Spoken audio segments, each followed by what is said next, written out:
Welcome to the Fatboy Show. It's your number one station, RX Radio, playing you so much great music. And as you know, here on the Fatboy Show, we like to have those very intriguing and stimulating conversations. Speaking of stimulating, I'm sorry. There is a certain manner in which the Ugandan parliament wishes that you do not stimulate one another. And that is if you are of the same sex. We've been talking about how there have been renewed calls for effective legislation to curb the spread of homosexuality. You know, of course, putting aside for a moment what your feelings about that might be, just on the matter of the controversy that has erupted, with regards to instances of sodomy in schools. And I don't know, there was one other thing. The Muslims staged a protest. There have been a number of things that has brought homosexuality back on the radar. Which has led to renewed calls for more, tougher legislation. And it looks like that is exactly what the parliament has decided to dish out. Well, in a bill that was gazetted on Friday, it outlines certain very, very interesting new rules as it should apply to how we deal with homosexuals in Uganda. And all of it's going to be really interesting going through some of what this proposed bill suggests. Yeah. Okay. So one of the things is that homosexuals and landlords and brothel proprietors and also CEOs of pro-gay organizations, even journalists and also film directors, they face imprisonment or fines ranging from 5 million to 100 million shillings if this new anti-homosexuality bill is enacted in its current form. It was prepared by Bugiri Municipality, the MP for Bugiri Municipality. This bill provides a fine of 100 million for any entity promoting homosexuality, either through the printing of materials, funding, hosting, or complicity, as well as deregistration of such organizations. So it's already on the face of it, it looks... I struggle to see how successful they may be in enforcing this, because already there could easily be grounds for how it may infringe on freedom of speech and expression. And I'm wondering whether or not it might find itself in a bind right off the bat. Olive, what do you think? It may not find itself in a bind, because you see, unlike Bahati's bill, you remember the one of 2014. This one actually kind of gives less penalties for crimes. For instance, if they talk about people that are promoting, maybe if you host a radio show and you host gay people and you give them a voice and probably utter views that are in support of whatever they do, that's what makes you culpable, and that's easy to prove. Okay, let me give you an example. Under the law currently, prostitution is illegal, right? Yes. So if I sat here and I said I wish for prostitution to be decriminalized, which is my view actually. Now, could it be argued that I am promoting prostitution, or am I advocating for the decriminalization of this act? I am not espousing any moral judgment or like whether in favor of or against on the specific acts. But I am just saying that it should not exist within the purview of a criminal penalty. You cannot just give a blanket statement. You can't just give a blanket statement. If you say you want prostitution to be decriminalized, then you'd have to give reasons why. And among those reasons, you may find yourself actually in a bind, because those reasons may be supporting and promoting. So, for example, you prostitution. can actively, how can I say, what's the opposite of promote? Decampaign. You can actively decampaign homosexuality. You can stand in a pulpit and say it's evil, it's wrong, it's sinful, it's ungodly. You can say all these things while at the same time arguing that it shouldn't be a criminal offense. Okay. You can do it's feasible to do that, and it's essentially you can do both things at the same time. So to say that doing so is specifically promoting it is not something that I can easily buy. But of course, it depends on how it will be interpreted in the courts if ever such a case is brought before the courts. It depends on how you make your views. If you're going to say things and then you give a good argument regarding whatever views that you uphold regarding why it should not be criminalized, then probably you are not going to find yourself in a bind. All right, so let's see what else is in this bill. It says, I mentioned the fine of anywhere from 5 million to 100 million if you're promoting it or something like that. But also, before you proceed, you were like, how are they going to confirm this? And it is clear, if you have a brothel that is for homosexuals, if you print material that is in support of homosexual activities, how is that hard to prove? Because, like I said, promote, it's a subjective term, to promote. If I host a brothel where my patrons are gay people, what am I doing? So my first question... Am I decampaigning or am I giving them a space to be free? My first question to you is, as the owner of a brothel or a hotel or a lodge, how would you even know that they were gay? But they have spaces. There are places where people meet, and these places are known as places. If I own a hotel and someone came to rent a room, I give them the keys. No. What they do in their room is not something I'm privy to. There is that, but I'm sure you've heard that there are places where people go. For instance, it's hard to prove. I'll give you an example. It's hard to prove. No, I'll give you an example. Back in the day, Kabalagala bars were known as places where you would find prostitutes, right? Or a certain bar along, what's that road below Sheraton Hotel? Speak Road. Yes, Speak Road. And everyone knew that if you go there, the women you're going to meet there, most of them are sex workers, right?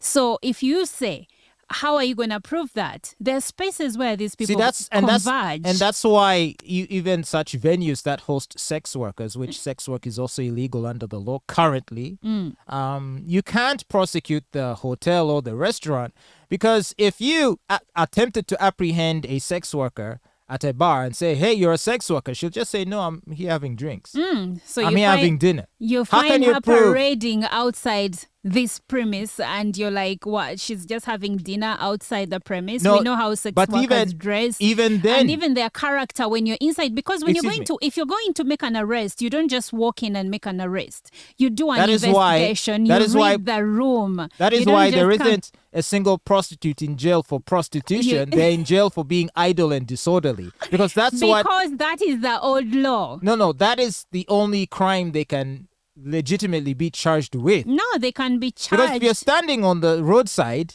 you're not specifically engaging in prostitution. Until you say, customer, are you buying? You're being... No. Well, you'll have to prove that. You've seen these ladies. Can you prove it? That's why I'm saying when someone is going to make an arrest, they don't just walk into a place and make an arrest. They have to do an investigation, maybe go undercover. I don't think... Try to solicit these women. I think it'll be very challenging. Then you have a case. Like... Unless you're asking for every hotel, every bar, every restaurant to first determine the sexual orientation of any of its patrons. Because if a gay couple decided to go to any number of burger joints or ice cream joints, are you going to be able to prove that this bar or restaurant or burger joint or ice cream joint is promoting or hosting homosexuals? That's not the point. They said people who own brothels that host gay people.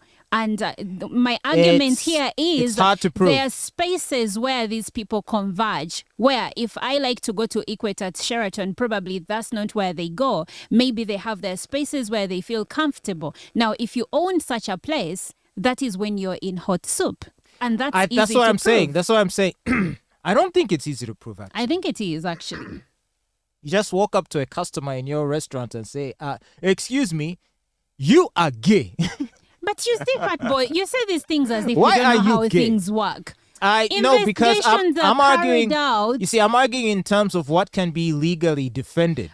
And what I'm saying is, for something to be legally defended or legally binding, someone would have to do a good investigation, and we know that can be done. Which country? No one is gonna walk into. In which country? No one is gonna walk into RX Radio and say, "Olive, you're gay." They will have to follow me. They will have to do an investigation about my lifestyle. In Uganda. Until you mean in Uganda there are no cases that have been presented and won in courts of law? And remember, don't let what happens with politicians make you believe that our justice system is incapable. I'm actually of the view that this bill, even if it does get passed, which it could due to political pressure, it will be very easily repealed. The activists are just going to jump all over it. You see, the reason why you can't, it's not easy to pass laws against this kind of stuff is, again, for the most part, at least up until now, you would have had to be caught in the act. And doing so would have required you to breach people's privacy. There was a case in, was it 2007, I think it was, when police did attempt to storm into an apartment in which there was a lesbian couple. of course, they didn't catch them in the act. And if they were in the act, I guess they had time to dress up. So they had nothing on them. So actually, these lesbians took the police to court and won the case.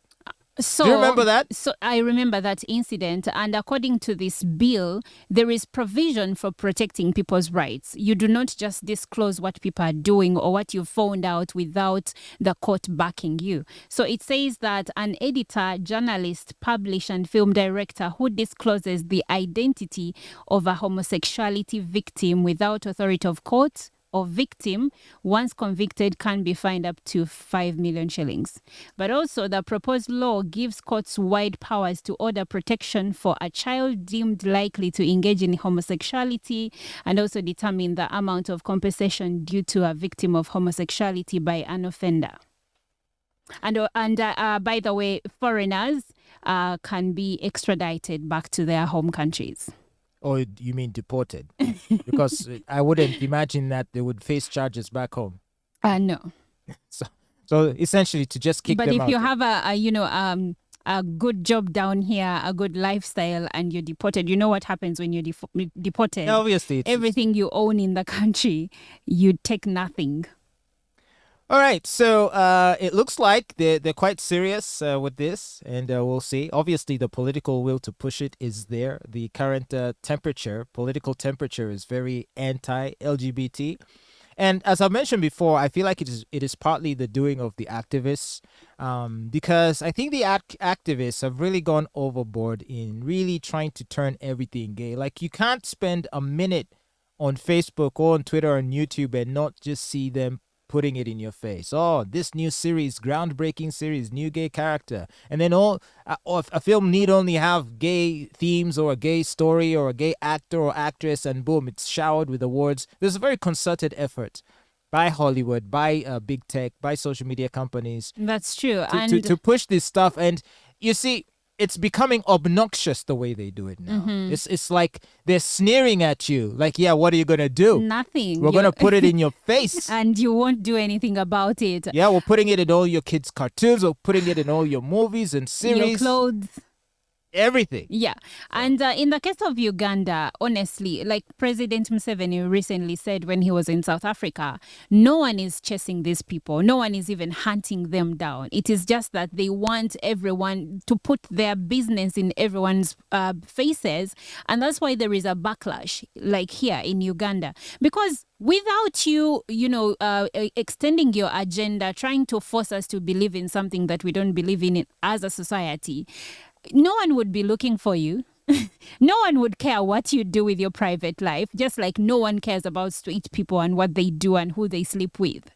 They don't care. We don't care. And as long as and I feel like this is unfortunately a symbiotic relationship, because the more the activists agitate, civil society, agitate the politicians and the population in general, the more there will be like a rhetorical backlash. There'll be more anger expressed towards this community on places like social media or in mainstream media or in the parliaments and so forth. And then the activists seize on that and say, aha, now therefore we must work even harder. And so they double down and even increase their efforts, which further angers those who are already feeling weary of all of the constant barrage of messaging. But one would wonder, why now? Why is it that this has become such a great force, that it is the pushback is so much from the gay community? Why are they hell-bent on, first of all, recruiting people, on recruiting countries that do not even share the same values?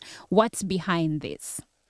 Well, I've heard it said that gay people, they come into existence through heterosexual relationships. Like, without Man, heterosexual woman, yeah. people, there would be no gay people, because a gay person or a lesbian would have had to be born of a man and a woman. True. Right?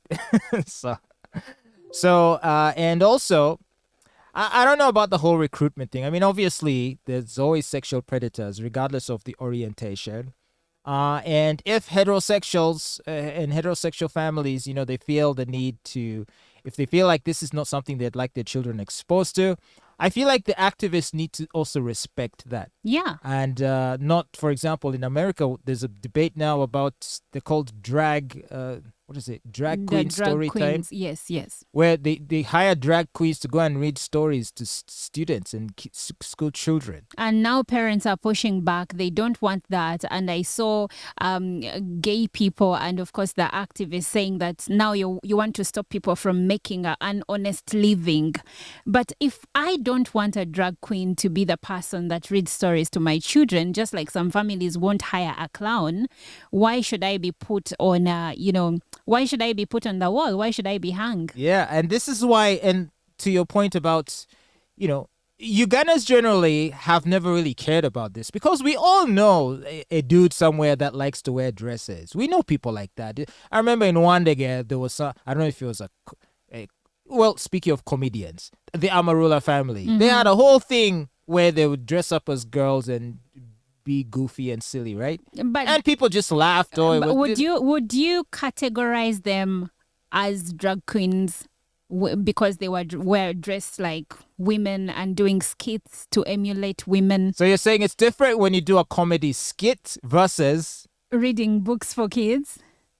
When drag queens, these, I don't know, maybe I'm just justifying the unjustifiable, but I see this boy, this high school kid, Brennan Baby, and his skits about female teachers and girls in school. And many people have called him gay, and several times he has come out to say, I am not gay, I just do this for the money. Would you also call him a drag queen? Because in my mind, a drag queen is one who has heavy makeup, has a wig that is up to those ends.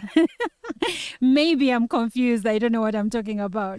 I think ultimately, if they were to just tone down the activism, they'd be surprised that it might actually be more helpful in their goals. Like if what they genuinely want is to just be left alone to live their lives, the less noise they make about it, the better it will. And so let them, because you see the funny thing about gay people, it is their right to do ABCD until other people tell them that it is my right not to accept ABCD. So then they feel abused. Then they feel what's the word when people feel like they're not wanted, they're rejected, discriminated against, persecuted. But we all have rights. You have a right to be gay, and I have a right to be straight. You have a right to have your private life. I have mine. And I have a right to say that I don't want to know about your business. It's that simple. Okay, well, the debate is raging. Let us know what you think about this. Do you think it's high time we clamp down on the people of this sexual affiliation? Or do you think it's an overreach by the parliament? Is it the politicians' business what consenting adults do in the bedroom? Ooh, it's a very complicated conversation, but let us know your thoughts. Share your thoughts with us on Twitter, Facebook, elsewhere, or you can post it in the comments if you're watching this on YouTube later on. You are listening to The Fatboy Show on RX Radio.